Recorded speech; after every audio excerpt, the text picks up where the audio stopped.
La Iglesia Evangélica Ministerio Sanador presenta su programa Desde el Púlpito con el pastor Moisés Román Díaz. Les invito para que vaya conmigo a las Sagradas Escrituras, al capítulo 1 de la carta a los Hebreos. Hebreos capítulo 1. Y dice la palabra del Señor, a la gloria del Dios que es Padre, Hijo y Espíritu Santo. Amén. Dios, que muchas veces y de varias maneras habló a nuestros antepasados en otras épocas por medio de los profetas, en estos días finales nos ha hablado por medio de su Hijo. A este lo designó heredero de todo y por medio de él hizo el universo. El Hijo es el resplandor de la gloria de Dios, la fiel imagen de lo que Él es, y el que sostiene todas las cosas con su palabra poderosa. Después de llevar a cabo la purificación de los pecados, se sentó a la derecha de la majestad en las alturas. Así llegó a ser superior a los ángeles, en la misma medida en que el nombre que ha heredado supera en excelencia al de ellos. Porque ¿a cuál de los ángeles dijo Dios jamás: tú eres mi hijo, hoy te he engendrado? Y en otro pasaje: yo seré su padre y él será mi hijo.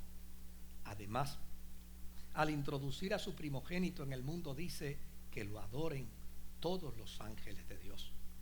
En cuanto a los ángeles, dice: él hace de los vientos sus ángeles y de las llamas de fuego sus servidores. Pero con respecto al Hijo dice: tu trono, oh Dios, permanece por los siglos de los siglos, y el cetro de tu reino es un cetro de justicia. Has amado la justicia y odiado la maldad. Por eso Dios tu Dios te ha ungido con aceite de alegría, exaltándote por encima de tus compañeros. También dice: en el principio, Señor, tú afirmaste la tierra, y los cielos son las obras de tus manos. Ellos perecerán, pero tú permaneces para siempre. Todos ellos se desgastarán como un vestido, los doblarás como un manto y cambiarán como ropa que se muda, pero tú siempre eres el mismo, y tus años no tienen fin. ¿A cuál de los ángeles dijo Dios jamás: siéntate a mi derecha hasta que ponga a tus enemigos por estrado de tus pies? ¿No son todos los ángeles espíritus dedicados al servicio divino, enviados para ayudar a los que han de heredar la salvación? Me he tomado el tiempo de leer el capítulo completo. La razón de ello usted la va a descubrir conmigo en el proceso. La carta a los Hebreos ha dejado una serie de interrogantes a su paso que todavía al día de hoy no se han podido contestar. Esta carta tardó 400 años para ser aceptada dentro del canon bíblico. Es una de las cartas que más tardó para su aceptación. ¿Cuándo se escribió? No se sabe. ¿Quién la escribió? Todavía sigue siendo una interrogante. Algunos aducen que fue Bernabé, otros han dicho que fue Pablo. Hay un teólogo de apellido Harnack que él plantea que esta carta con toda probabilidad la escribió Priscila, una mujer del siglo I. Ojalá en el proceso de los años se pueda descubrir el autor, y ojalá se descubra que haya sido una mujer quien lo escribió. Pero hasta el día de hoy, hasta el presente, no se sabe cuándo se escribió, ni tampoco se sabe quién fue el autor de la carta. En tiempos de Clemente y de Orígenes se discutía todavía el hecho si se iba a incluir o no. Y en el tiempo de Cipriano y de Tertuliano todavía la discusión seguía, porque llana y sencillamente es una de las que más tardó para ser aceptada. Eusebio, el historiador de la iglesia, dice que estaba entre los libros más difíciles y más discutibles para su aceptación. Fue ya para mediados del siglo IV, en el tiempo de Atanasio, cuando finalmente se decidió aceptar y recibir el libro de la carta a los hebreos como una carta inspirada por Dios y útil para enseñar. Desde luego, no sabemos quién la escribió, no sabemos cuándo se escribió, pero tal vez podemos averiguar un poco sobre a quienes se le escribió. Si miramos en la carta misma, el capítulo 2 y versículo 3, dice: ¿cómo escaparemos nosotros si descuidamos una salvación tan grande? Esta salvación fue anunciada primeramente por el Señor, y los que la oyeron nos las confirmaron. No sabemos por nombre quiénes son los destinatarios de la carta, pero la carta misma da a entender que probablemente a quienes se les escribió la carta eran cristianos de la segunda generación. Es decir, no fueron los cristianos de la iglesia primitiva. Probablemente ya ellos todos habían muerto, habían desaparecido, pero a una nueva cepa de cristianos, los cristianos de la segunda generación, probablemente les llegó esta carta. A esos cristianos, el autor o la autora de la carta le escribe la carta y los trata como a ignorantes.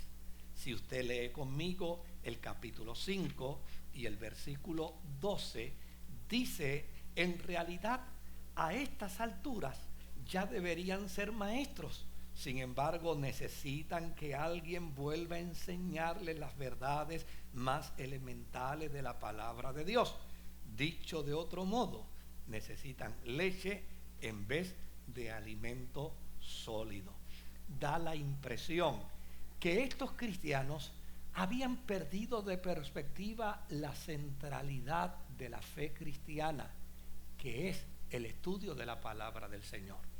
Un cristiano que no estudie la palabra del Señor podrá emocionarse mucho, podrá llorar mucho, pero a fin de cuentas siempre será movido emocionalmente por las circunstancias. Versus un cristiano que estudia la palabra del Señor, podrá conocer perfectamente las dimensiones de la fe cristiana, las implicaciones de la fe cristiana, y las circunstancias no lo moverán a cambios. Será el mismo cristiano cuando tenga chavo como el mismo cristiano cuando esté pelado. Será el mismo cristiano cuando tenga salud y será el mismo cristiano cuando esté enfermo. Será el mismo cristiano cuando todo le vaya bien y será el mismo cristiano cuando todo le vaya mal. Porque cuando se estudia las Escrituras, entonces ya no se es un cristiano circunstancial, se es un cristiano a pesar de las circunstancias. Por esa razón el autor de la carta, escribiéndole a ellos, les dice ignorantes. Porque aquel que vive solamente sostenido en las emociones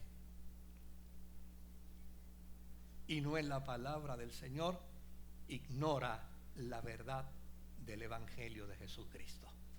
Por el otro lado, el autor de esta carta invita a estos cristianos a recordar el pasado. En el capítulo 10 y en el verso 32 de ese capítulo, el autor de la carta le dice: recuerden aquellos días pasados cuando ustedes, después de haber sido iluminados, sostuvieron una dura lucha y soportaron mucho sufrimiento. Lo que quiere decir es que estos eran cristianos que se habían enfrentado a las crisis, que se habían enfrentado a la persecución y habían demostrado cierta calidad de cristianos, pero en el camino se fueron descomponiendo.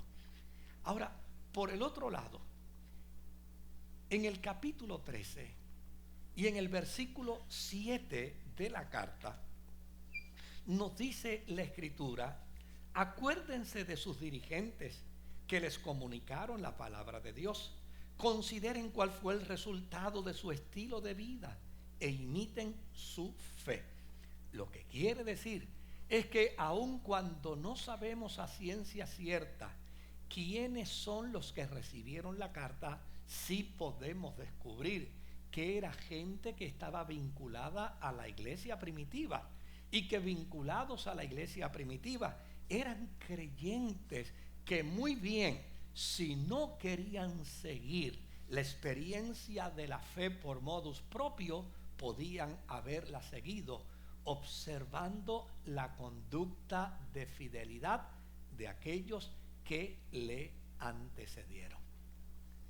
Esta es una carta que, a pesar de que no tiene autor, y a pesar de que no sabemos cuándo se escribió, y a pesar de que no conocemos a quiénes se les escribió, es una carta tan interesante y es una carta tan maravillosa, porque qué bueno que si hoy yo no puedo decir esta carta se le escribió a X comunidad, sí me atrevo a decir que esta carta se le escribió a usted, y se me escribió a mí, y se le escribió a todos los cristianos.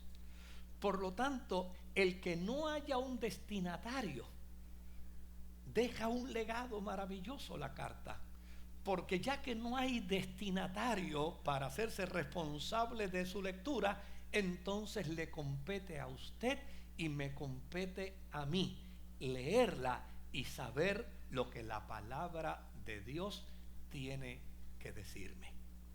Esta carta se escribió a una comunidad de cristianos que estaban cansados, que tienen ya un poco de depresión espiritual, cristianos que están demostrando serias dudas de que realmente Jesús sea el verdadero centro de la fe.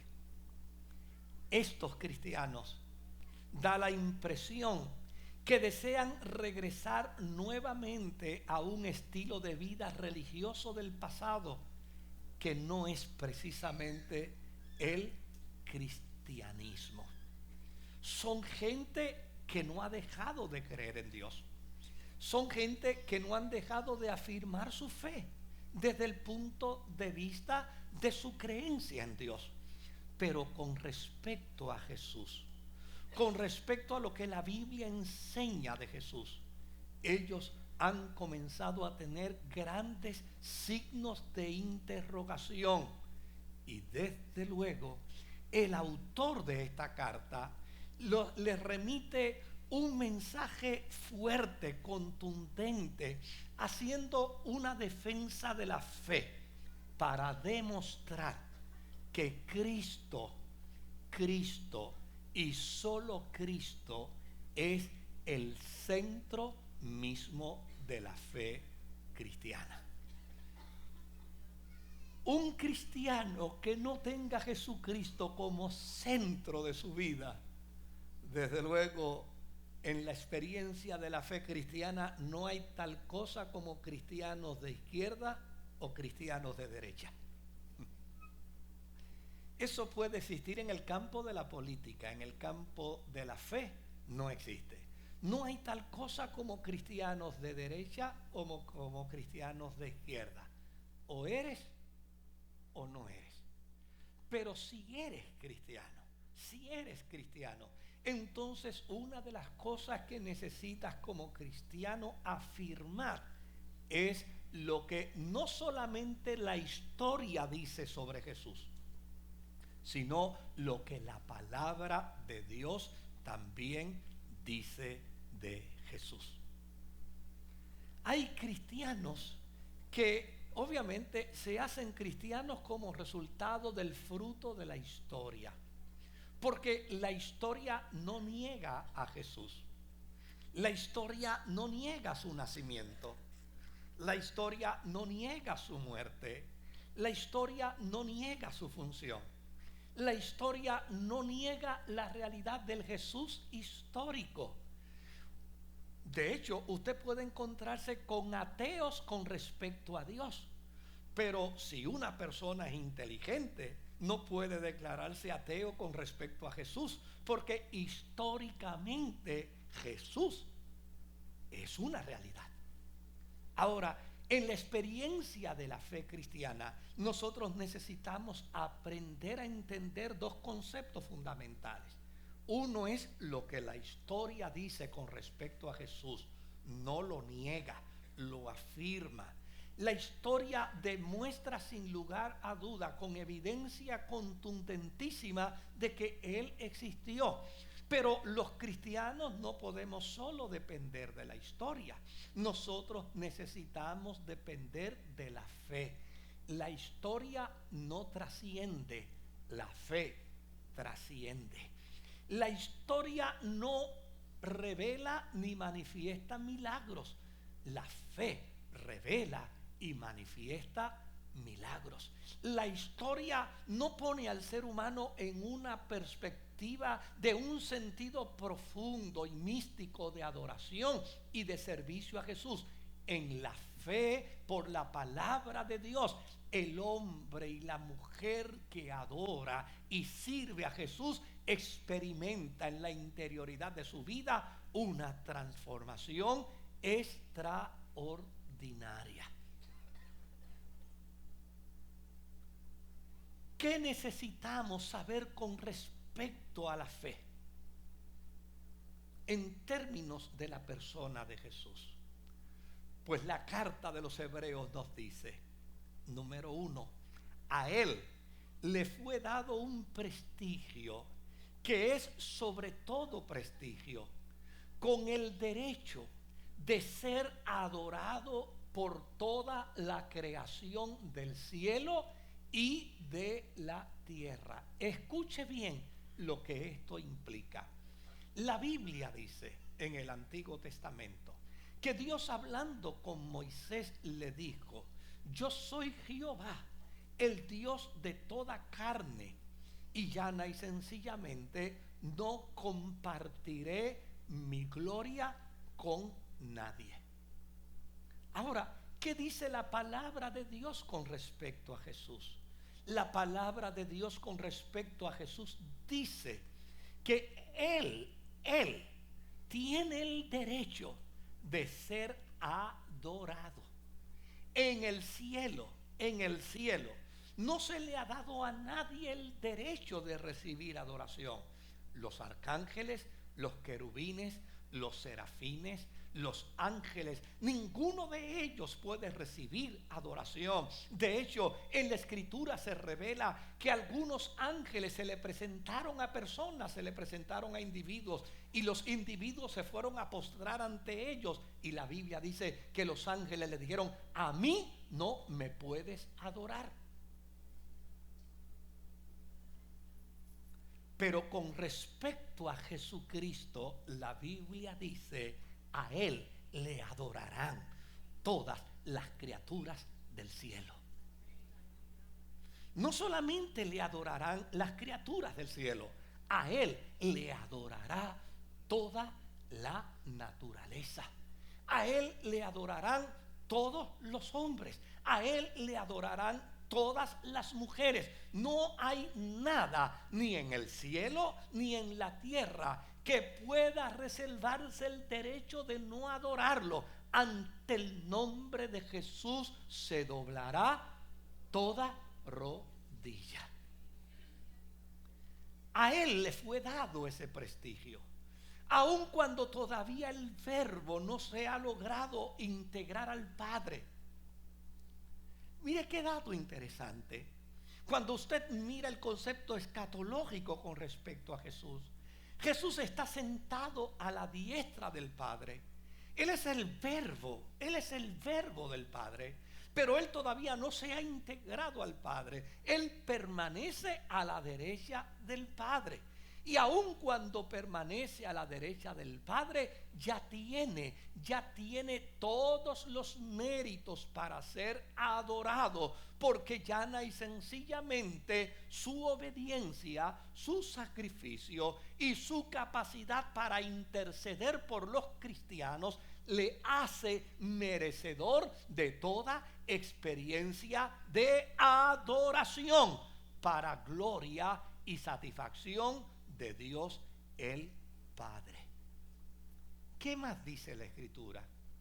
La Escritura dice que no ha existido nadie, oiga bien, nadie que haya sido elevado a tal categoría de adoración y reconocido por su deidad como a Jesucristo. No hay nadie más grande que Él.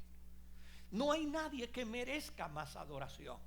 No hay nadie que merezca tal reconocimiento. Solo Él es merecedor de toda gloria, de toda honra, de todo honor y de toda alabanza.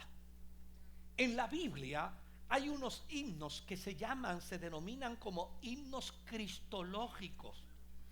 Y mire qué dato interesante: en los himnos cristológicos, la figura de Jesús es reconocida como esencia misma de Dios el Padre. Si miramos las Escrituras, en Colosenses capítulo 2, versículo 8 hasta el versículo 10, mira cómo dice la palabra del Señor: cuídense de que nadie los cautive con la vana y engañosa filosofía que sigue tradiciones humanas, la que va de acuerdo con los principios de este mundo y no conforme a Cristo. Toda la plenitud de la divinidad habita en forma corporal en Cristo. Yo quiero detenerme ahí. Salomón dijo una vez de Dios: los cielos de los cielos no te pueden contener.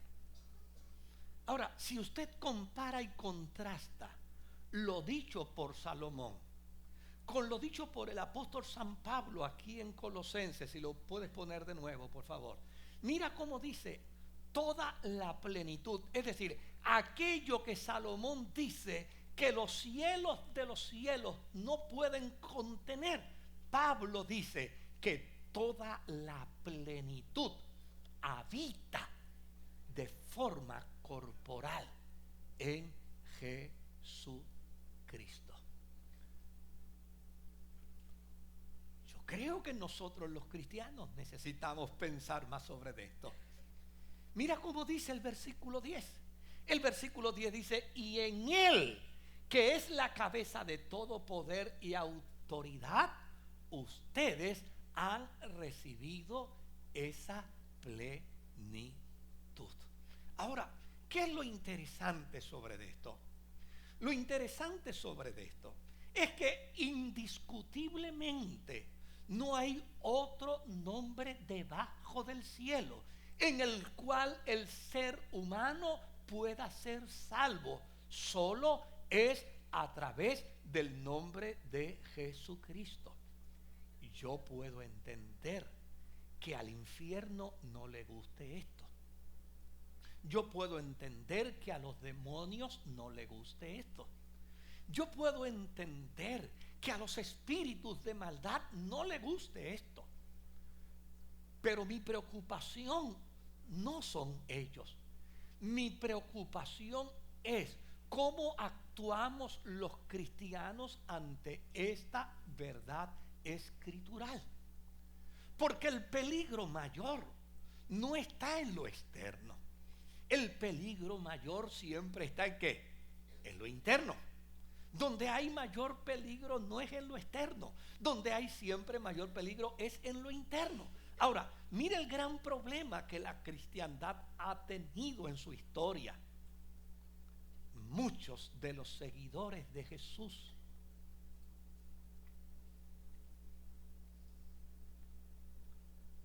han creado de la figura de Jesús una víctima,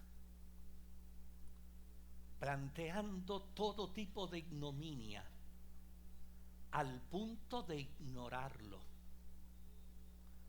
al punto de sustituirlo.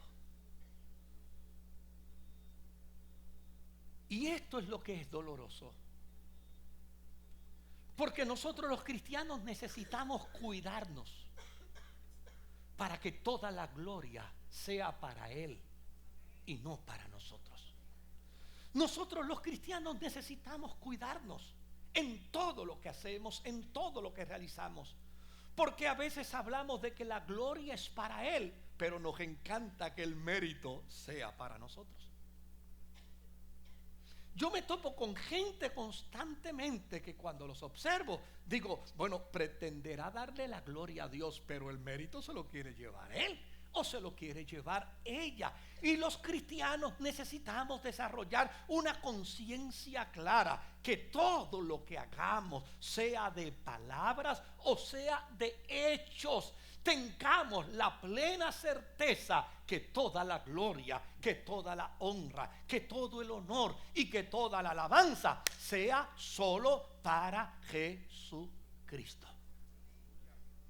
Es el gran desafío que debemos tener. Porque fíjese el gran problema que estamos confrontando. El problema que estamos confrontando hoy es que muchos de los seguidores de la fe cristiana victimizan la figura de Jesús procurando ignorarlo. A veces yo me pregunto si cuando pedimos un aplauso para Jesús, lo que queremos es un aplauso para nosotros.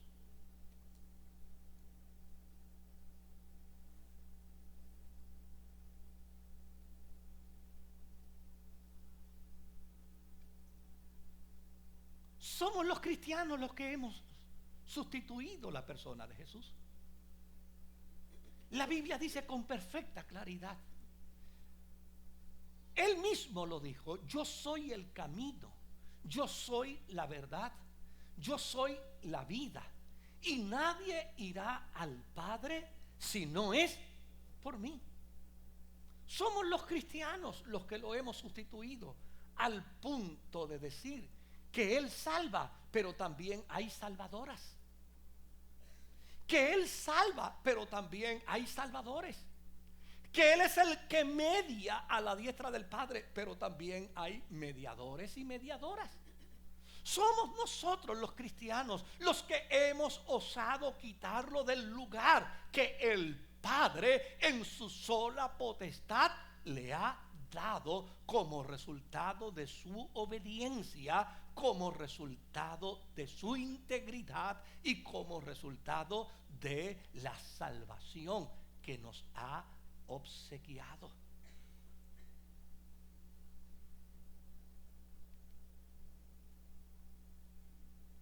Cuando yo escucho a un cristiano decir que hay muchos caminos que conducen a Dios, tengo que entender que este ya sustituyó a Jesús. Cuando escucho a cristianos hablar de mediadores y de mediadoras, tengo que entender que ellos han sustituido a Jesús. La Biblia no habla de otro camino. La Biblia no habla de otra senda. De hecho, una de las grandes preocupaciones que tengo hoy en día es con este fenómeno anormal llamado mesianismo. ¿Por qué anormal? He tenido la oportunidad de conversar con gente que se inició en el mesianismo. Tiempo después me he vuelto a comunicar con ellos y he descubierto que son de todo menos del Mesías. Que pertenecen a todo menos al Mesías. Recientemente tuve la oportunidad de conversar con una persona que se hizo mesiánico y ahora resulta que no quiere celebrar ni la Navidad. Vaya qué mesianismo. Vaya qué manera de reconocer a Jesús como el Mesías, donde se sustituye la persona de Jesús por símbolos y por elementos externos que ninguno de ellos fue medio de propiciación para la redención del ser humano. Qué bueno que la carta a los hebreos no se sabe a quién se le escribió, porque me la escribieron a mí. Qué bueno que la carta de los hebreos no se sabe cuándo se escribió, porque la escribieron para el siglo XXI.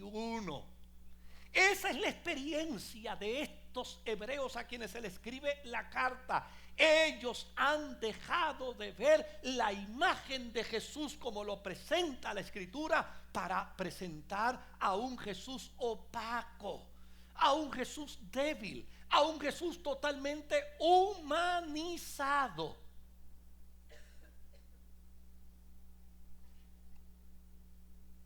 Hoy en día es sorprendente la cantidad de cristianos que prefieren ver a Jesús, en lugar de verlo como Salvador y como Redentor, prefieren verlo como político, o lo prefieren ver como guerrero, o lo prefieren ver simplemente como el hermano mayor, mi hermanito mayor, para acentuar un sentido no humano, no de su humanidad, sino humanista. Es doloroso y triste ver a cristianos que en el pasado afirmaban el poder de su resurrección, hoy decir simple y llanamente que ya no creen que Él fue resucitado. Es doloroso escuchar a cristianos hoy simple y llanamente plantear que Jesús tuvo un papá y que no fue el Espíritu Santo, que fue José. ¿No les parece a usted que esta carta fue escrita para el siglo XXI? ¿No le parece a usted que esta carta fue escrita para nosotros? En los himnos cristológicos vamos a encontrar llana y sencillamente que al Cristo de las Escrituras hay que reconocerlo como el cielo le reconoció y no como interpretación humana desee que se le reconozca. Yo los invito a que vaya conmigo a Filipenses capítulo 2, verso 5 hasta el verso 11. Y mira lo que dice la palabra del Señor. La actitud de ustedes debe ser como la de Cristo Jesús, quien siendo por naturaleza Dios, oiga bien lo que dice, siendo por qué, por naturaleza Dios, no consideró el ser igual a Dios como cosa de que aferrarse. Por el contrario, se rebajó voluntariamente, tomando la naturaleza de esclavo y haciéndose semejante a los seres humanos. Y al manifestarse como hombre, se humilló a sí mismo y se hizo obediente hasta la muerte y muerte de cruz. Por eso Dios lo exaltó hasta lo sumo y le otorgó el nombre que está sobre todo nombre, para que en el nombre de Jesús se doble toda rodilla en el cielo y en la tierra y debajo de la tierra, y toda lengua confiese que Jesucristo es el Señor, para gloria de Dios Padre. Note aquí dos elementos que son fundamentales. Número uno, el acto de su humillación ya concluyó.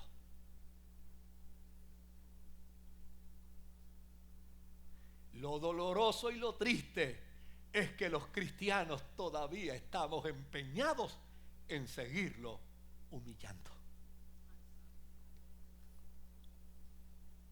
Lo doloroso y lo triste es que todavía los cristianos estamos empeñados en sustituirlo, en marginarlo, en no reconocerlo como el centro mismo de la fe. Ese elemento nos los plantea el himno cristológico. A Él no hay que volverlo a humillar. Dios lo exaltó hasta lo sumo y le dio un nombre que es sobre todo nombre, para que ante ese nombre, Jesús, se doble toda rodilla de lo que está arriba en el cielo. Me encanta ese planteamiento. Cuando en el cielo se llama para la adoración, se adora a Jesús. Cuando la naturaleza quiere adorar, adora a Jesús. Alguien expresó una vez en la metáfora y dijo que las hojas de los árboles, las aguas de los océanos, todo ello se juntaba en una expresión majestuosa de adoración, y cada gota de agua y cada hoja de árbol solamente adoraba al que es digno de toda adoración, de toda gloria y de toda honra. El segundo elemento que me encanta aquí es lo que dice el himno. A Dios le fascina. A Dios le fascina que la humanidad y la naturaleza toda adore a Jesucristo. Qué maravilloso es la palabra de Dios.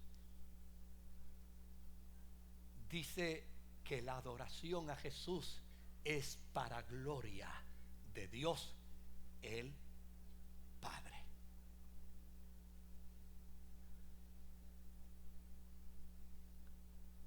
El que escribe la carta no se recuerda ahora literalmente y nos dice: mira, Dios siempre se ha dado a conocer a la humanidad. No existe un solo ser humano, no importa en el continente donde esté, no importa en el monte donde se encuentre, no existe un ser humano sobre la tierra que no tenga noticias de Dios. Dios siempre se da a conocer. En todas las historias de la humanidad,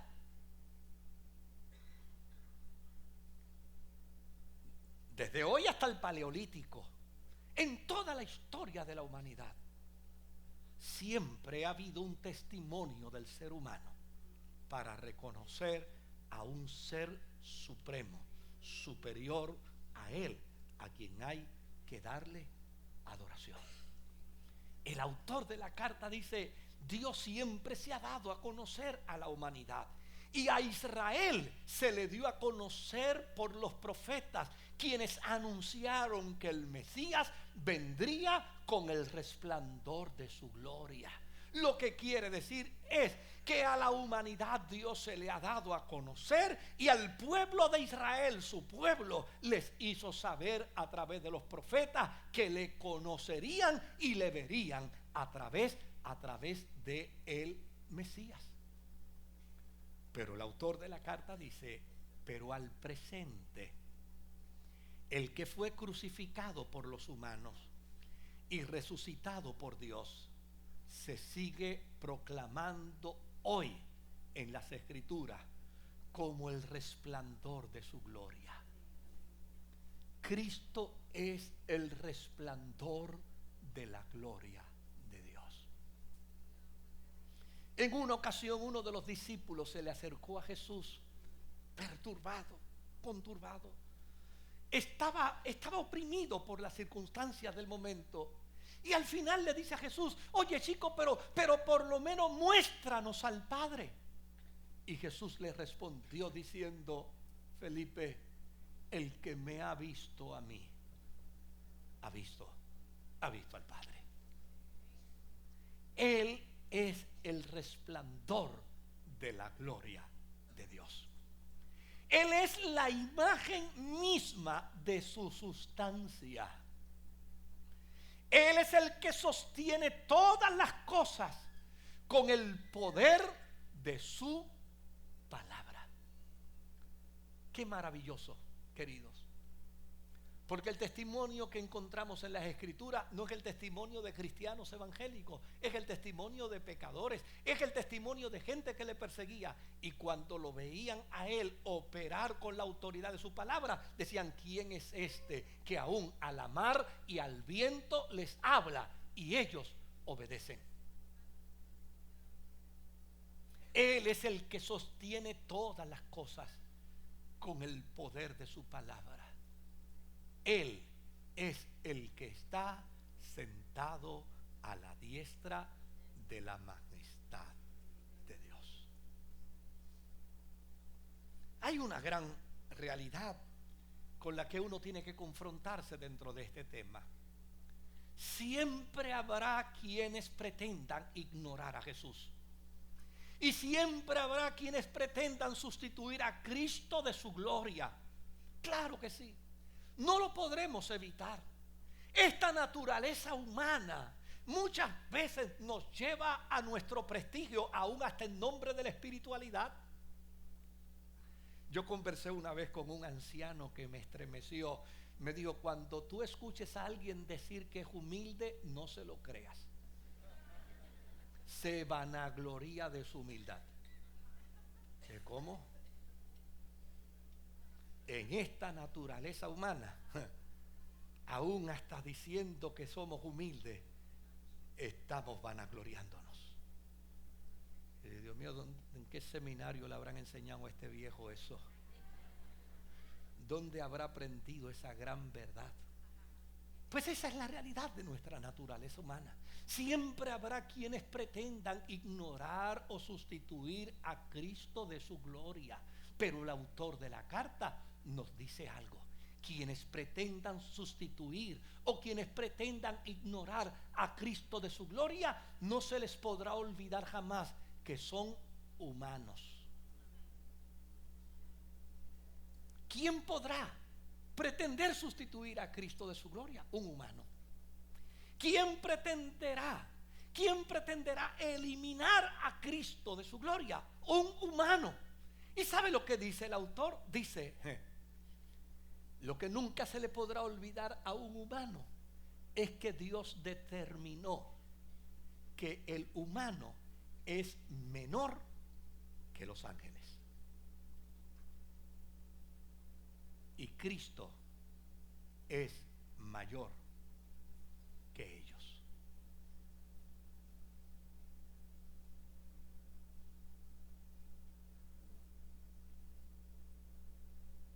Así es que un humano jamás podrá sustituirlo, porque quien lo colocó, cuando abre una puerta, nadie la cierra. Cuando cierra una puerta, nadie la abre. Y cuando toma una determinación, la toma en la dimensión de su eternidad, y la toma eternamente y para siempre. Por lo tanto, queridos, ¿qué podemos ver con toda honradez? Mire, yo les voy a decir algo. Yo no tengo ningún problema con que un texto bíblico tenga más de una interpretación. Me tiene sin cuidado. No me preocupa. No me preocupa que alguien me diga: mira, yo tengo una interpretación de la escatología, en lo absoluto. Porque a fin de cuentas todo eso es reflexivo. Y nadie tiene la verdad agarrada por el mango. Yo no tengo en lo absoluto ningún problema con eso.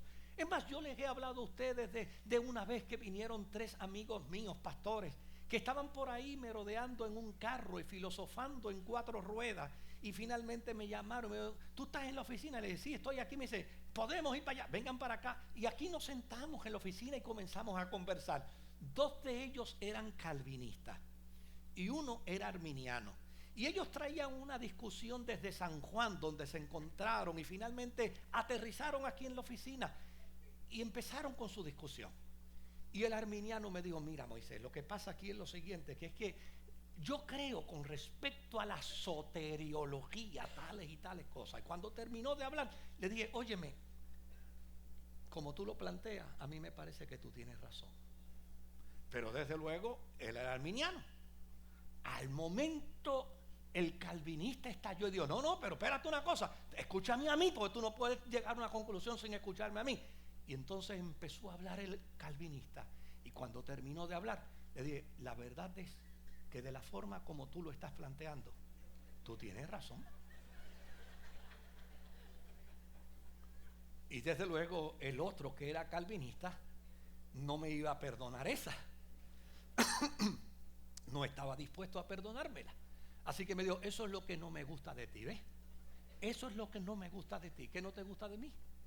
Mira, este es arminiano y este es calvinista. Este dijo algo diametralmente opuesto a este, y este dijo algo diametralmente opuesto a este. A este le diste la razón y a este también le diste la razón. Por eso es que yo tengo serias diferencias contigo. Y le dije, ¿sabes algo?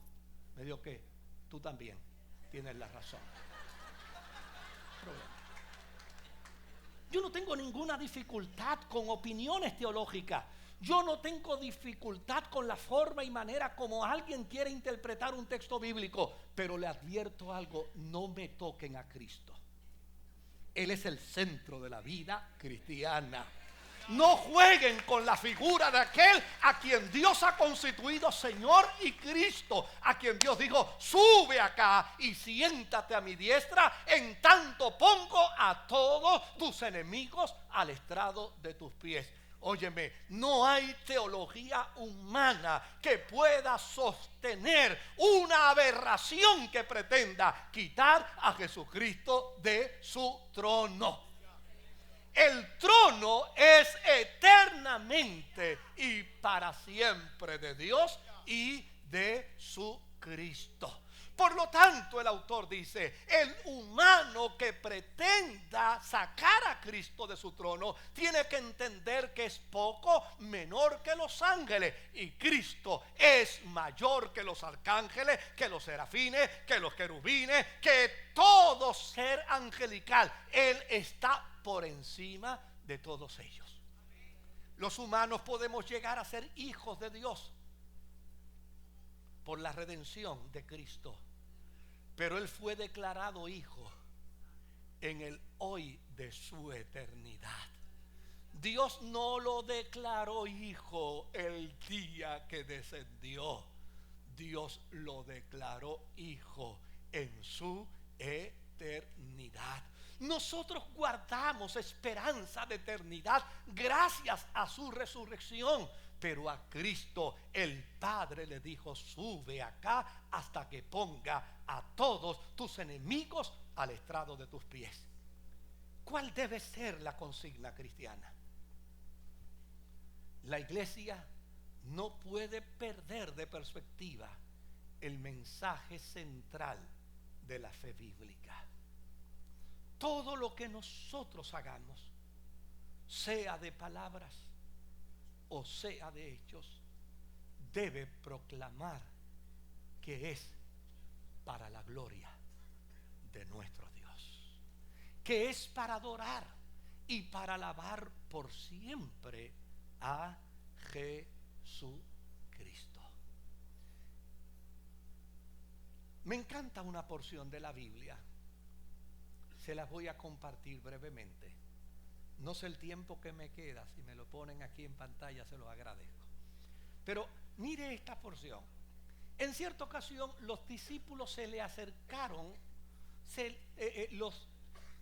los fariseos se acercaron a Juan el Bautista y le dijeron a Juan, oye, los discípulos de Jesús bautizan más que tus discípulos, y a ti te están dejando tus discípulos para seguir detrás de él. ¿Y sabe cuál fue la respuesta que Juan el Bautista dio? A él, a Cristo, le conviene crecer. A mí me conviene menguar. ¿Cuál debe ser la consigna de la iglesia? Que cuando yo dé un testimonio, yo mengüe, él crezca. Que cuando yo predique, él crezca y yo mengüe. Que cuando yo cante, él crezca y yo mengüe. Que en todo acto de mi vida él crezca y yo mengüe.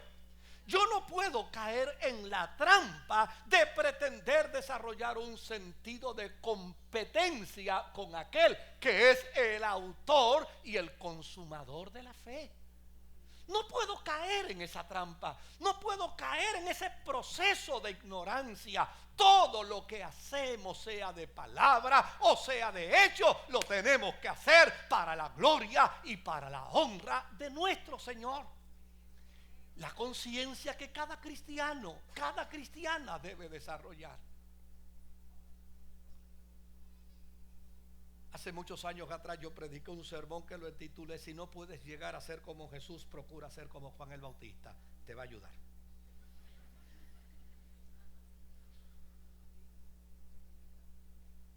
Esa tiene que ser nuestra consigna. ¿A qué nos ha llevado estar desviados? A procurar que el reconocimiento sea para nosotros, a procurar que el elogio sea para nosotros, a procurar que los aplausos sean para nosotros. La iglesia no puede perder de perspectiva que toda la gloria, toda la honra y todo el honor es para Jesucristo. Yo quiero invitarlos brevemente. Apocalipsis capítulo 4. Apocalipsis capítulo 4 y verso 1. Mira lo que dice la palabra del Señor. Mira lo que dice la palabra de Dios.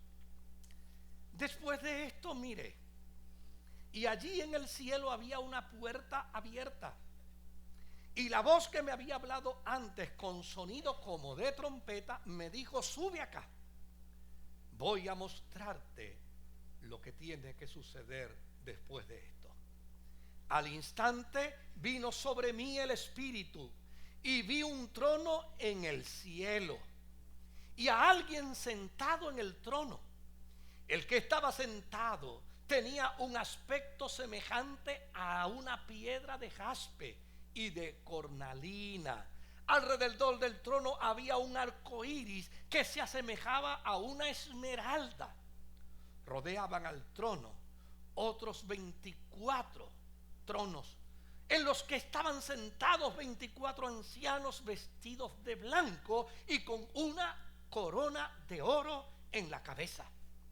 Del trono salían relámpagos, estruendos y truenos. Delante del trono ardían 7 antorchas de fuego, que son los 7 espíritus de Dios. Oiga bien, yo todavía no he tenido la oportunidad, me encantaría poder físicamente tener una percepción humana de lo que Juan el vidente vio en el trono cuando miró hacia Cristo. Él está diciendo aquí que él vio los destellos que producen ante el sol un zafiro, una esmeralda y un diamante. Obviamente yo he tenido la oportunidad de ver el efecto de colores que produce ante el sol un diamante, pero me encantaría ver la combinación de diamantes, esmeraldas y zafiros a la misma vez. Y si a eso le añadimos relámpagos y truenos, usted pudiera tener tal vez una imagen humana, un facsímil. No es la totalidad de lo que este vidente vio cuando miró a Jesucristo. Pero mira lo que sigue diciéndonos. Mira lo que nos dice ahora en el versículo 9, porque esto es importante que usted se lo lleve en esta mañana. Cada vez que estos seres vivientes daban gloria, honra y acción de gracias al que estaba sentado en el trono, al que vive por los siglos de los siglos, los 24 ancianos se postraban ante él y adoraban al que vive por los siglos de los siglos, y rendían sus coronas delante del trono, exclamando: digno eres, Señor y Dios nuestro, de recibir la gloria, la honra y el poder, porque tú creaste todas las cosas, por tu voluntad existen y fueron creadas. Note bien el planteamiento que nos hace Juan el vidente. Él dice: no te dejes llevar por la admiración de lo emocional o de lo visual. Allí no se estaba adorando a los destellos, allí no se estaba adorando a los colores, allí no se estaba adorando a la combinación de destellos que esmeraldas, rubíes y diamantes pueden producir. No, allí se tenía perfectamente claro a quién se estaba adorando. ¿Y sabe a quién se adoraba? Se adoraba a quien es el centro de la fe cristiana. Se adoraba a Jesucristo. El desafío que tiene la iglesia hoy es que no puede perder de perspectiva.